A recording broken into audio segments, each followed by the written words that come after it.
This is Books for Breakfast, a podcast where we talk about books and writing. I'm Enda Wiley. And I'm Peter Sirr. And you're all very welcome to this morning's show. On today's show, new collections from Blood Axe Books by Kerry, Hardie and Aoife Lyall. And we go to Hodges Figgis for the launch and talk to both poets. And Blood Axe has also published Fleur Adcock's collected poems to mark her 90th birthday.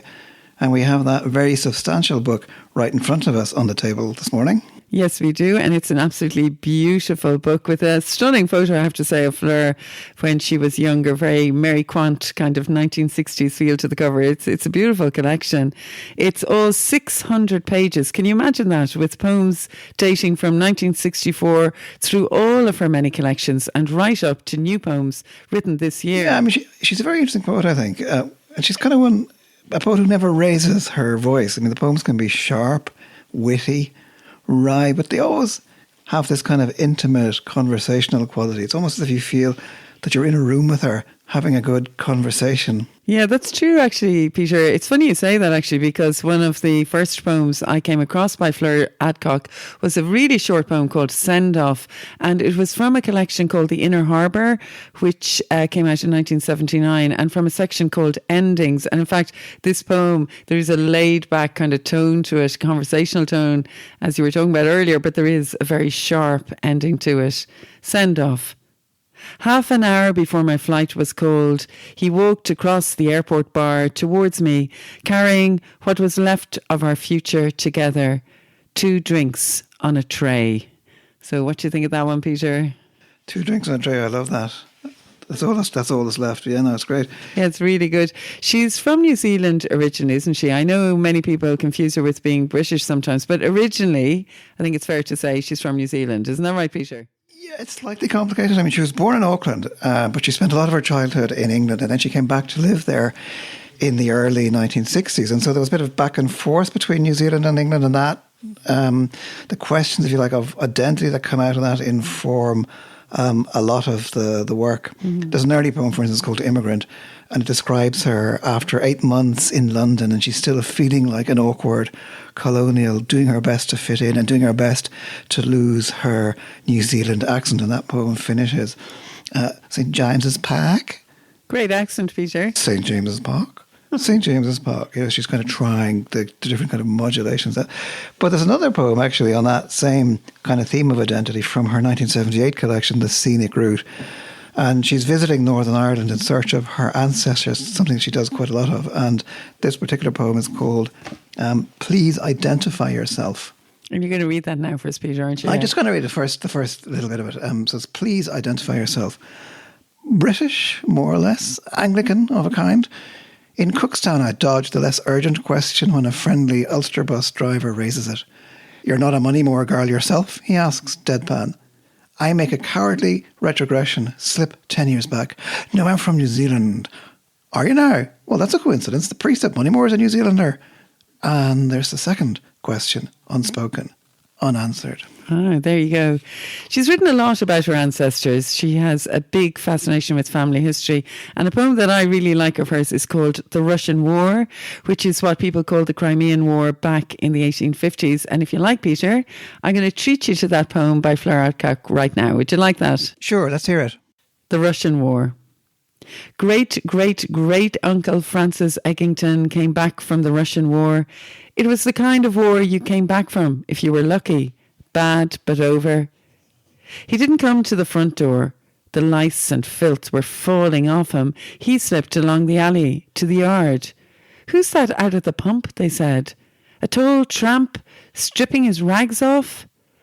The soap was where it usually was. He scrubbed and splashed and scrubbed and combed his beard over the hole in his throat. Give me some clothes, he said. I'm back. God save us, Frank. It's you, they said. What happened? Were you at Scutari? And what's that hole inside your beard? Tea first, he said. I'll tell you later. And Willie's children will tell their grandchildren. I'll be a thing called oral history. I love that. I'll be a thing called oral history. And there's that kind of wry note I was talking about. One of my own favourite sets of poems by her is the sequence that she wrote for her friend, the great poet Roy Fisher, after he died. And they're properly angry poems about death. And the first one is called Dead Poets Society. Oh, I'd love to hear a properly angry poem about death at the breakfast table. Off you go, Peter. Dead Poets Society. Yet once more, O ye laurels, and once more myrtles and such like, I come to complain, though not to you, innocent shrubs. My target is mouldy old death, who keeps grabbing my friends. I have some words for you, skeleton guts. You've snatched more than your share of poets, crammed them in your long pack and carry them off to munch at leisure in your den. Why couldn't you have used some judgment? To you, we may all seem much the same, but I tell you, Boneface, today the life you had the gall to pluck, not untimely, he was old enough, but gifted with wits, with wit, and a brain that these witless times can't easily spare, was exceptional. It was Roy you took. Think about that if you can for a moment. Goggle sockets and repent. Yes, Roy, dear friend and matchless poet. Roy, who has not left his peer. He and I kept a running correspondence to note each colleague who became your prey. Endless mailings had it. Another one. We were against you, as he managed to say to your face when you came fumbling for him. His last word, I'm proud to report, was fuck. Wow. I wonder, is that the first time, Peter, we've ever used that expletive on Books for Breakfast? Yeah, I think it might be in the scandalous precedent that now that we're setting. Indeed, but what a passionate poem, and how sad indeed that the great poet Roy Fisher had to leave this earth. You can feel the passion there. Well, there's so many good poems in this book, aren't there, Peter? I mean, we could spend all day talking about them, but unfortunately we have to move onward. But it definitely, I think, do go and check out Fleur Adcock's collected poems, published just recently by Blood Axe Books. And we're off now to Dawson Street, to Hodges Figgis to be exact, for the launch of two more Blood Axe titles, Kerry Hardie's We Go On and Aoife Lyall's The Day Before.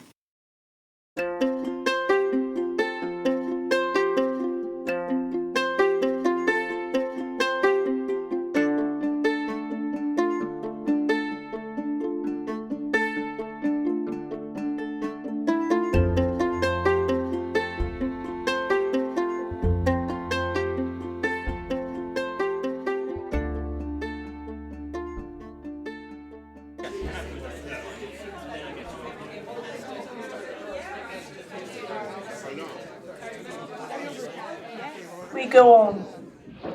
There's a band of black weather under the rim of the sky, then the shimmer of a light spreading the face of the sea. A man walks a dog and gulls drape themselves on the unseen flow of bright air. And it feels like everything's happened already, and everyone's fighting to board the last plane. Though the man is still walking the dog, and more gulls settle and stud the roof of an empty shed. And maybe it's always been this way, with all of us sure of our own redemption. Though it's dark out there, we'll muddle through, and it's somebody else who'll fall off the edge of the world.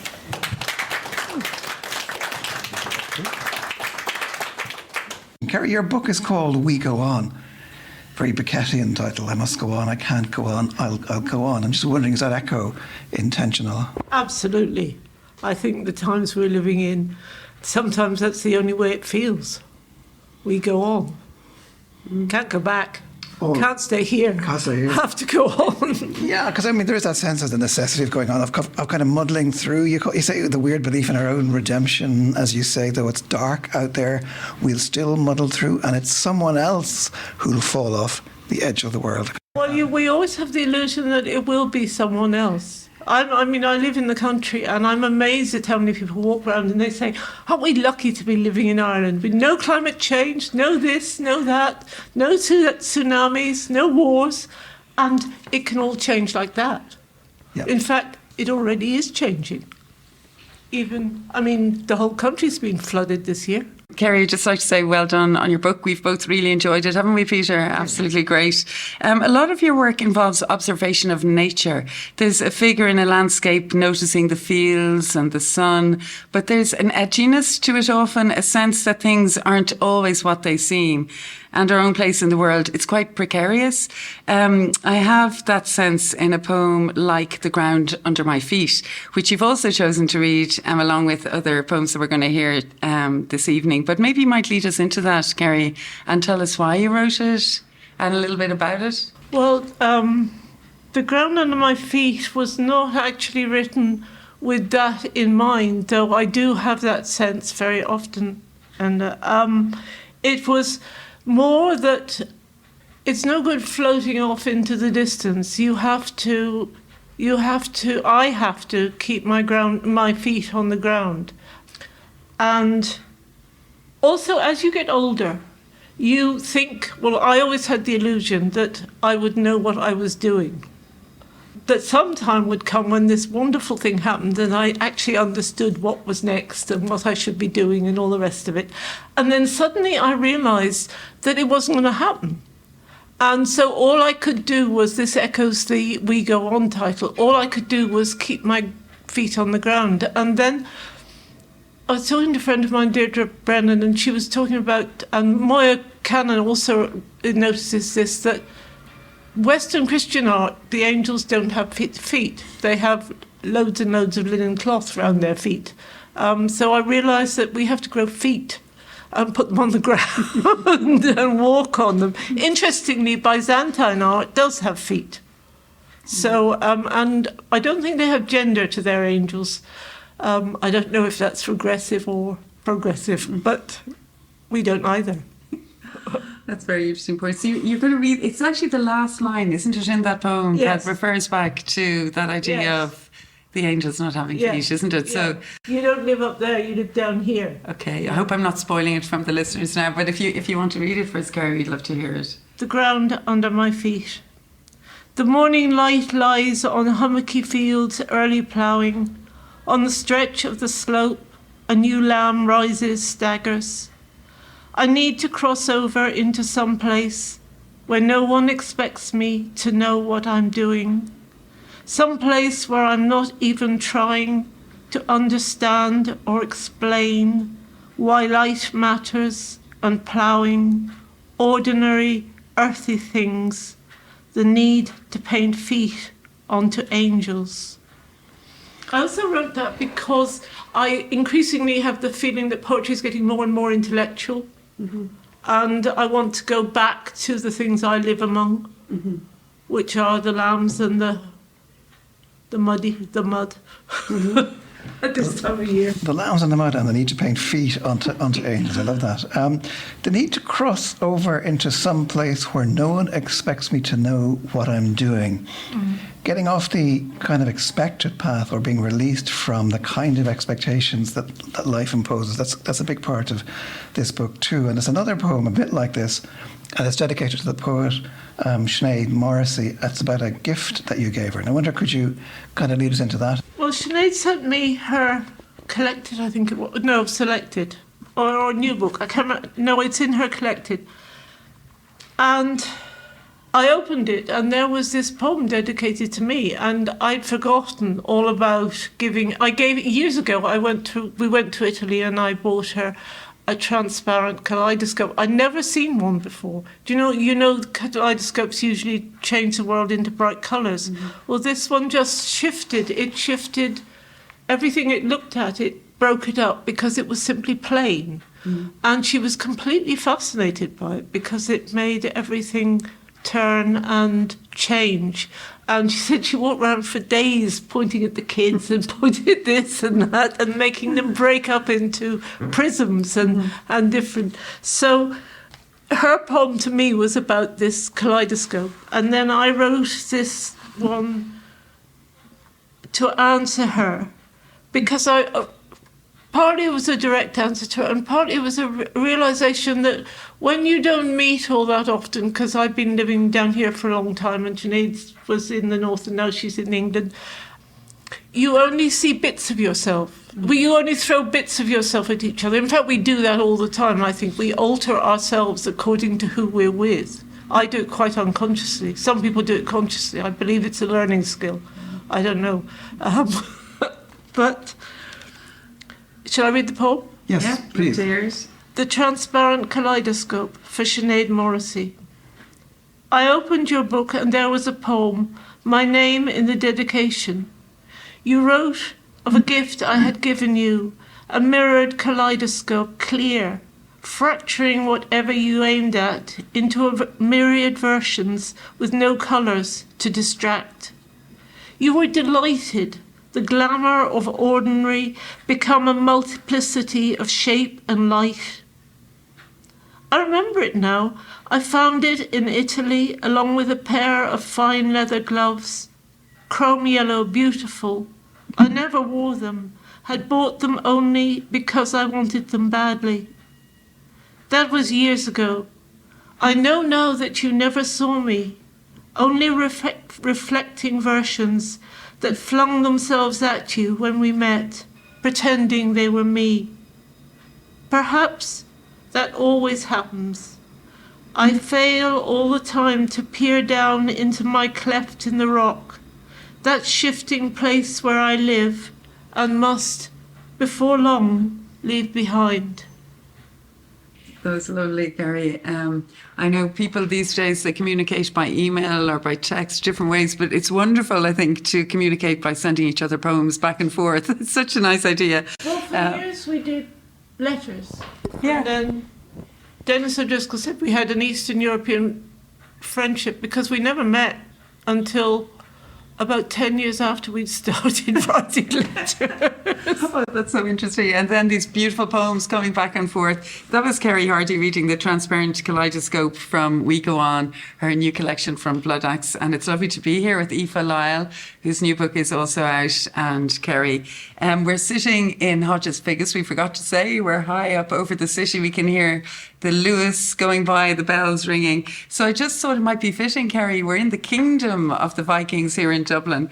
If you would read a poem called Vikings from your new collection and lead us into it, we'd love to hear. Because, I mean, your last story was so interesting as to why you wrote the poem. I'd love to hear why you wrote this poem called Vikings. Oh, this one's much simpler. I live looking out over the Barrow Valley to the Blackstairs Mountains.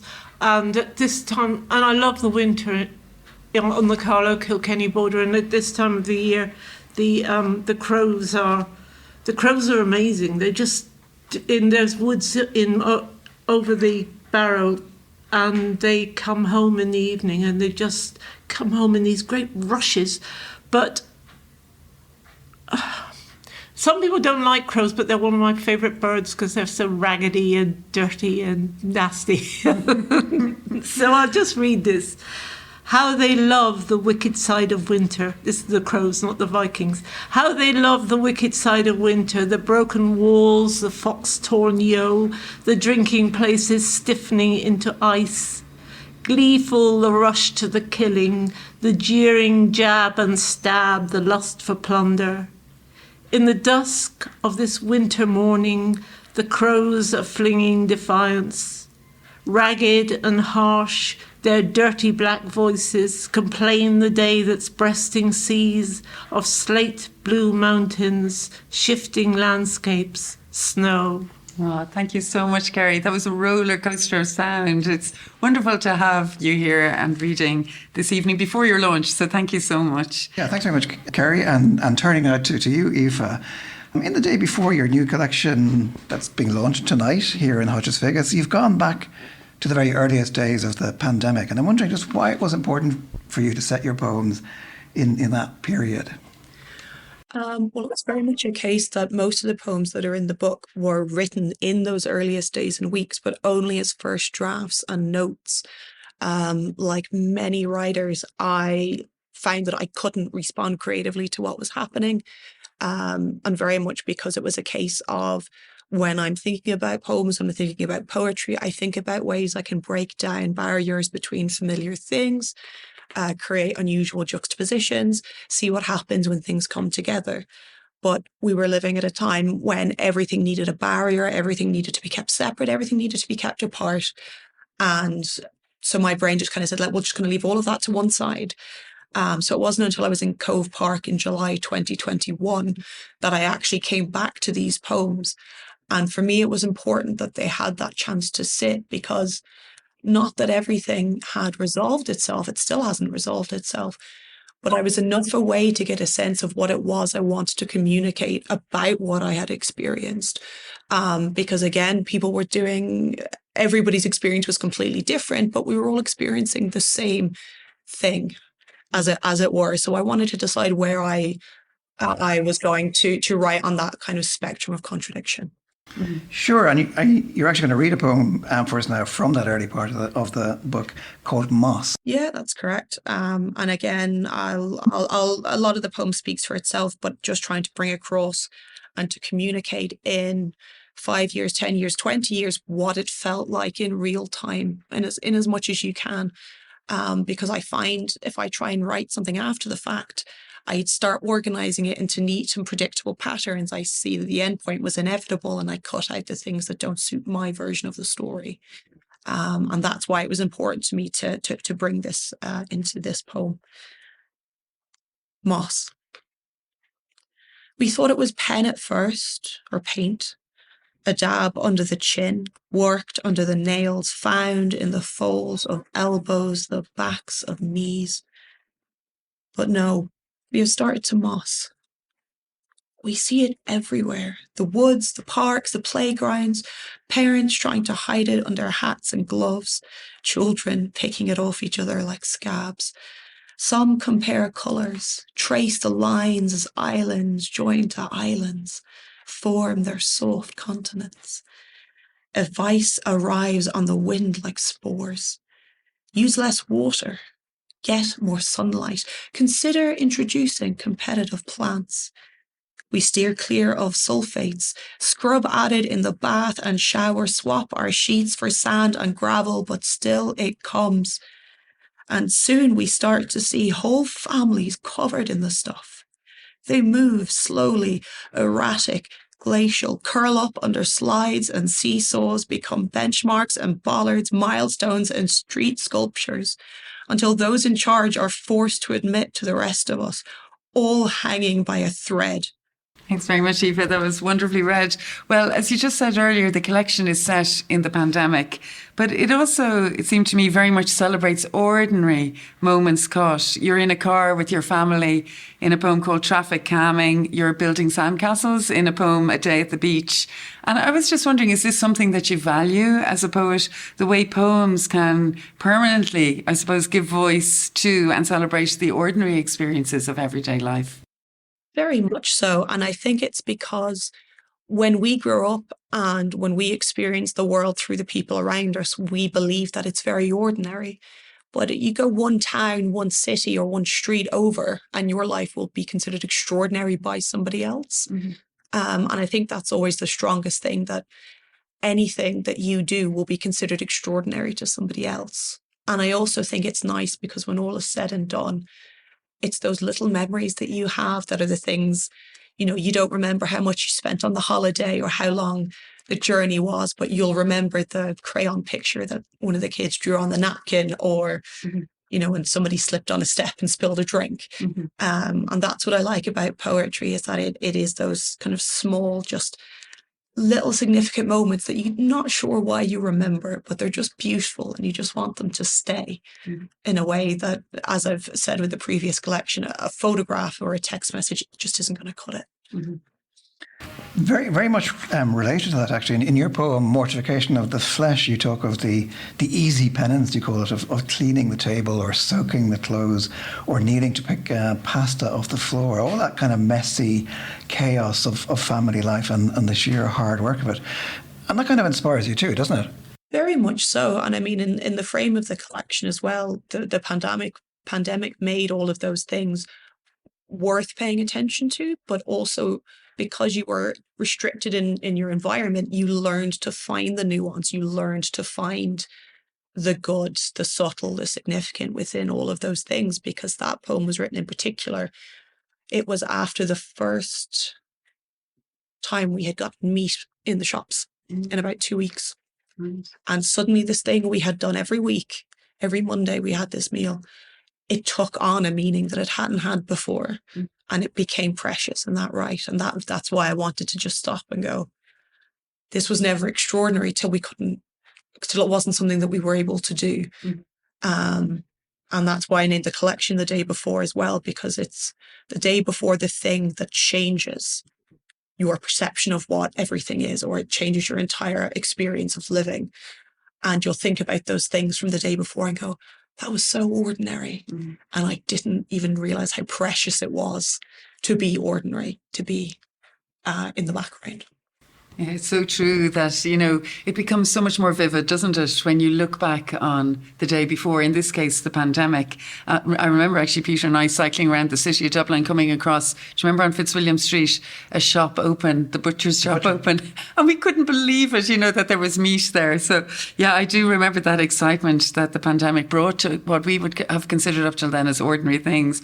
But just listening to you talk there, Aoife, I'm reminded of another poem where you talk about bits of breakfast, feral socks and stickers in the makeshift playden that you made with your child. And I really love that poem, and I'd love if you would read that for us now. It's a poem called Torch. And I just want to say as well, I thought it was really interesting in your collection that there's an accompanying music score to it by Jake Morgan. Isn't that right? And if you could just explain how that collaboration came about, because I think it's really wonderful when artists can collaborate. Absolutely. So it was the collaboration was actually with his brother Luke in the first instance, and it was as complicated and romantic as a like and a follow. And then Luke said that he would pull a name out of a hat and make that person a film poem. So it came from there, and then he subsequently got the funding for it as well. So he made the film, which played at the end of the online launch, and his brother had done this score, and I just actually got it for myself. And then I had said to Neil, could we actually put it in the book? Because I love the idea that you could get the sound. Now, I can't read sheet music. So for me, it's incredibly interesting to go, this is a musical rendition of what I've written, but I can't read it. But having listened to it, I understand the emotion that's being conveyed. And they were absolutely lovely to work with. And I would absolutely, Luke, if you're listening, got plenty more. It'd be a lovely thing to work with them as well. They're just lovely, and they're so professional. But yeah, this is sorry. No, I was just going to say for anyone listening that also the film is available online, isn't it? You can get it through Blood Axe, can't you? Yes. And it was really lovely actually at the online launch recently where they put that on. Blood Axe, Neil Astley put it on. It was lovely to see it. So well done on that collaboration. Torch. A small thing with coloured discs that slip between the light and lens. It projects a host of carnivores against our doors and walls, until one frame is just an eye, big enough to dream. I make a trick of hiding it and leave a moon for you to swell and shrink with insatiable orbit. Determined to explore the deepest corners of our makeshift den, you discover lost worlds behind the curtains, figures fossilized in dust, their shadows moon dark beside missing bricks and bits of breakfast, feral socks and stickers with the mass and magnitude of asteroids. And behind the couch, full of stars and covered in dust, a yellow balloon, silent now and small, knowing it was born from the dust the light is dancing for, that it too was once a star.